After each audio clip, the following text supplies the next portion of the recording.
Olá, seja muito bem-vindo ao programa Personalidades. Eu me chamo Pamela Barroso e hoje tenho o prazer em receber em nosso estúdio Fernanda Cabral. Ela que é neuropsicopedagoga e tem uma atuação brilhante. E já que estamos bem próximos de uma data extremamente especial, bem importante para todos nós, né? Dia 2 de abril, dia de conscientização acerca do autismo. Fernanda, seja muito bem-vinda. A pauta realmente, eu posso falar, quem me conhece sabe o quanto tu realmente tem interesse e eu acho sua atuação brilhante. Parabéns, muito obrigada por ter aceitado o nosso convite, viu? Obrigada. Fernanda, conta pra gente, quem ainda não conhece Fernanda, quem é Fernanda Cabral? Então, atualmente eu estou trabalhando como neuropsicopedagoga clínica e atuo na área de intervenção. Intervenção tanto faz como ela seja precoce ou não. E nós estamos aí com esse trabalho de desenvolvimento das crianças, tanto do espectro autista como outros tipos de crianças atípicas. Fernanda, é bem perceptível que cada vez mais o autismo tem ganhado mais espaço. O número de diagnósticos são maiores, né? Tendo em vista isso, para o público que ainda não sabe quais são os sintomas, né, previamente, para que possa se ter aí uma intervenção, porque a gente sabe que quanto mais cedo essa intervenção, melhor é para a criança, para o desenvolvimento. Quais são, basicamente, as principais características que uma criança apresenta bem de início como um possível diagnóstico? Então, a questão do diagnóstico precoce, ela é muito importante, porque quando ele é diagnosticado o quanto antes, muito melhor para fazer a intervenção. E a questão de sinais que eles apresentam, ele pode ser marcado por vários aspectos da vida da criança. Tanto ela pode ser comunicativa, social ou até comportamental, de movimentos repetitivos ou ele preso a um comportamento. É realmente bem importante ficar atento a esses primeiros sinais, né? Sim. E eu posso dizer com muita propriedade acerca deste assunto, porque eu sou mãe de autista, né? Meu filho tem 11 anos e ele é autista grau 3. E eu lembro que nessa fase inicial foi uma fase muito confusa, porque imagina, ele tinha apenas 2 anos de idade, quando começou a ser mais acentuado, né, o que seria um possível diagnóstico de autismo. E os sintomas, eles mudavam, né, e aquilo deixa a mãe em parafusos, assim, você fica muito confusa, porque ora parece que é muito característico de autismo, ora não é, né, ora ele apresenta lá aquilo de organizar tudo milimetricamente, tem a estereotipia, tem o rodopio, são vários os sintomas, nenhum autista é igual, assim como todos nós, né, temos assim as nossas diferenças, assim também é com o autismo.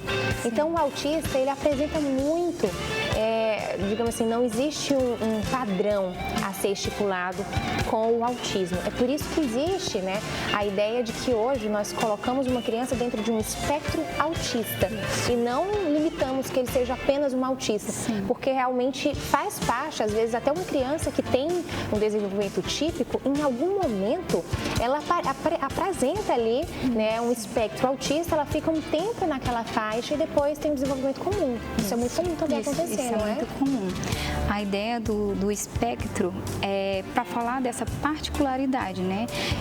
Tem várias características que ele pode apresentar e ser enquadrado desse espectro e ele não ser igual a nenhum. Não tem um igual, não existe um padrão para me dizer, esse padrão ele vai seguir à risca, né? Então, cada autista, ele apresenta, né, uma característica diferente e também grau diferente. Você falou que o seu foi enquadrado no grau 3. Pode ser que daqui uns dias ele vai para o nível 1, ao nível 2 e isso vai depender do desenvolvimento que ele vai habituando, né, as habilidades que ele vai desenvolvendo. E isso não é um diagnóstico hoje em dia, por exemplo, alguns médicos preferem não colocar a questão de grau, de níveis. Eles só diagnosticam com o espectro autista, né, tá lá dentro do TEA, porém eles não caracterizam por nível, porque esse nível às vezes ele pode mudar, isso dependendo da intervenção que ele recebe, se ele recebe uma boa intervenção, né, adequadamente, seguindo a risca ou não. E algo muito importante também nessa fase de intervenção e de diagnóstico infelizmente, muitos pais apresentam uma resistência muito grande quanto ao diagnóstico. É muito comum, nos casos de autismo, em alguns, termos o seguinte quadro: todos já perceberam, os familiares, amigos, né, sinalizam, olha, faz uma intervenção, leva na médica, vamos verificar se não é autismo, mas existe ali uma resistência muito grande em aceitar esse diagnóstico. Qual é a dificuldade para a criança que, infelizmente, acaba passando por essa situação? Assim, infelizmente essa notícia, né, uma notícia não esperada. O que acontece? Uma mãe, ela prepara o ambiente para receber o filho perfeito, o filho dos sonhos, né? Isso tem todo um cuidado, e quando ela recebe o diagnóstico tem aquela questão, olha, como se não fosse o que ela esperava, né? Mas não muda o amor, né? Não muda o amor. Porém, há aquela confusão de sentimentos. E dentro das terapias, há também um acolhimento para os pais para o desenvolvimento disso. Ou seja, os pais chegam com o diagnóstico, nenhum está preparado para receber, há aquela confusão, o pai aceita, a mãe não aceita, ou vice-versa, né? E isso, o quanto antes eles buscarem, melhor para o desenvolvimento da criança. Mas normal isso acontecer, tá? Eu quero deixar bem claro para vocês que, independente de que for uma criança de 2 ou de 6 anos, isso é normal acontecer. Tanto faz ele receber uma notícia ou não, os pais não estão preparados para isso, e a esperança é deles que sempre não seja isso, que seja uma outra coisa, vamos se dizer, mais fácil de resolver. Sim, e algo muito importante que a psicologia até traz, essa quebra de uma idealização, porque a verdade é que todos nós, quando temos ali, desde a ideia da concepção da gestação, nós já idealizamos, né? Criamos toda uma idealização acerca do que nós esperamos daquela gestação. E tanto que todo mundo fala, né, que venha com saúde. Então a idealização que temos é essa, de que seja uma criança saudável. Quando nós nos deparamos com o diagnóstico, é a quebra dessa idealização. E, portanto, há um processo de luto. A psicologia traz isso, né? Literalmente. São pais que vivenciam um luto. E é muito importante nós não negligenciarmos essas emoções que são de suma importância, serem, né, absorvidas e também trazer essa identidade sobre ela, porque quanto mais cedo você passar pelo luto e arregaçar as mangas e entender que eu preciso fazer algo pelo meu filho, ele precisa de mim, melhor será para essa criança. Então é muito importante nós trazermos a essência de quanto que é muito importante esse acolhimento. Geralmente todas as equipes elas têm, né, esse acolhimento mais humanizado, como a sua fala traz muito isso, de o pai entender que está tudo bem, ele se sentir assim, né, de ele estar triste, de ele passar por essa fase, mas que ela passa, né, e graças a Deus por isso, porque realmente passa, é um perrengue daqueles para quando se tem o diagnóstico, mas após essa fase, a gente realmente vem aí para uma outra etapa, que é a de entender o que eu posso fazer com isso, né, e o que meu filho pode, e o que eu mais gosto da ideia é de nós trazermos muita luz quanto a isso, porque quanto mais cedo for esse processo dos pais enfrentarem esse luto, passarem por essa etapa que é muito dolorosa, melhor é para a criança, porque aí na sequência nós temos pais ativos, né? Pais que estão dispostos a fazer mais pelos seus filhos, a fim de que eles consigam desenvolver o quanto antes e quanto mais cedo essa intervenção, melhor. Então, a você aí de casa que porventura conhece alguém que esteja nessa fase da negação do diagnóstico, ou você mesmo que já olhou, tem dúvidas quanto ao possível diagnóstico, mas tem a dúvida, mas não busca os profissionais adequados para que possa sim fechar um diagnóstico, ter uma segunda, terceira opinião. Isso é extremamente importante e já adianto, não é uma etapa fácil, porque eu lembro bem que na minha etapa, isso já tem bastante tempo, já tem 9 anos atrás, eu cheguei aí em 4, 5 médicos. Os 4 primeiros diziam exatamente o que eu queria ouvir no momento, que é, não, mãezinha, não é autismo. Eles viam o João extremamente carinhoso, dócil, e eles achavam que não era um autismo por conta do jeito dele mais carinhoso. Mas na 5ª médica tivemos um diagnóstico fechado. E ali foi literalmente, desmoronei, chorei, eu só sabia chorar por um bom tempo. E o Senhor, eu digo que a questão espiritual também é muito importante, né, Fernanda? Porque eu vi Deus me direcionando em meio àquele vale, em meio àquela situação toda. Então, após isso, aí você começa a entender o que eu posso fazer. Eu tenho autismo, eu preciso tratar o autismo. E aí vem a importância do seu trabalho, assim como vários outros profissionais que atuam nessa área, para entender. Após eu identificar uma criança que está ali com sintomas, qual é o próximo passo? Então, o primeiro passo é sempre bom procurar logo um neuropediatra, tá? De início, por via das dúvidas, aquelas mães que ficam naquela, será que é ou não?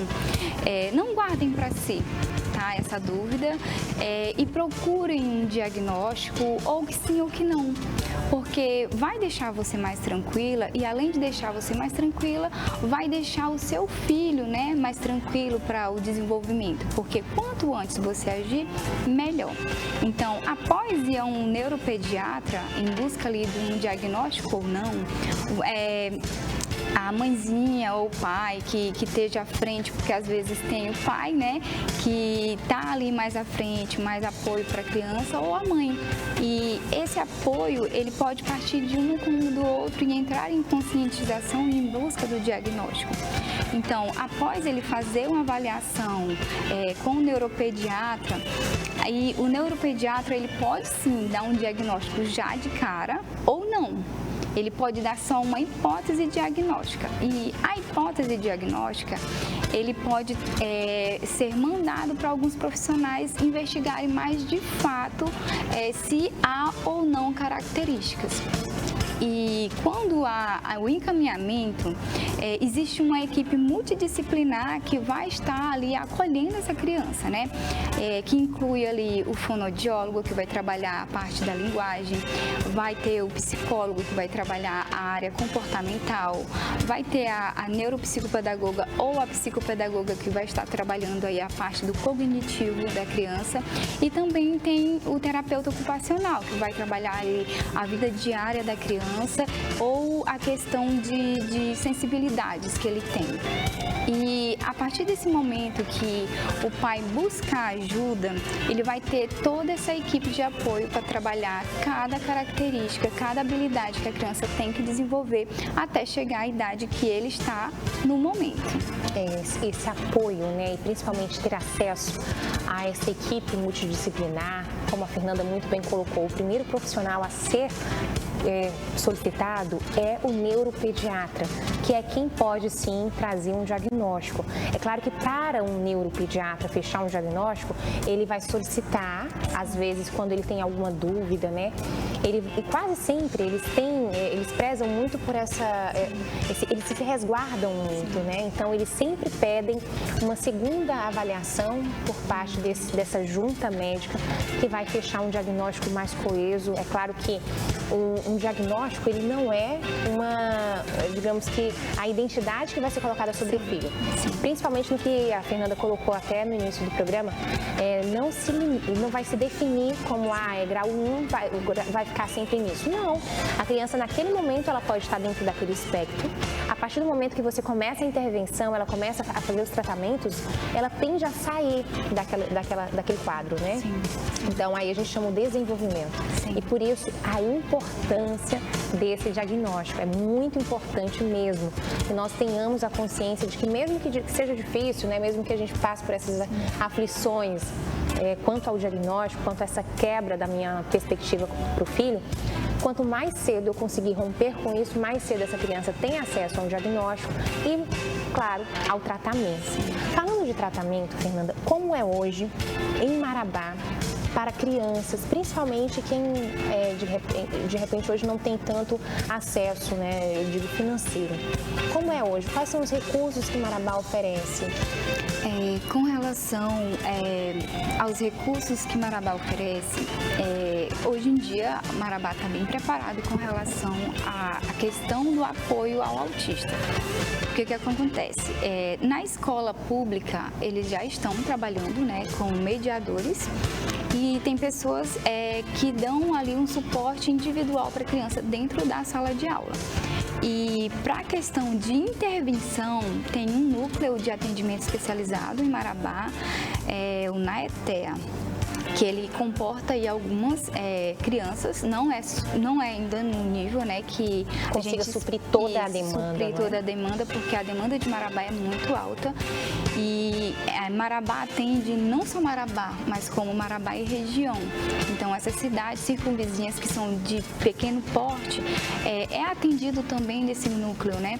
E tem aí, eles estão até numa ampliação desse núcleo para desenvolvimento, porém estão bem à frente do que já se passou aí por alguns anos atrás, né? A capacitação de alguns professores já surgiu bastante e também o auxiliar de classe, né? Algumas escolas têm muitas crianças, né? Algumas comportam 2, 3 dentro de uma sala de aula e essas crianças elas têm o apoio de um auxiliar individual dentro da sala de aula para auxiliar no desenvolvimento dele conforme vai o andar da aula, porque vamos supor, uma classe que tem 20 crianças numa turma de Jardim 1, 20 crianças, essa idade é uma idade, né, que gera ali alguns comportamentos, que as crianças ficam mais assim agitadinha, é questão de adaptação e a criança do espectro, junto com elas, vai dar uma agitaçãozinha a mais na sala de aula. Então, eles vão precisar de alguém para estar auxiliando eles individualmente. É no sentar, é no realizar uma atividade, é no abrir um lanche. Então, essas pessoas, elas são contratadas para estarem apoiando elas lá dentro da sala de aula.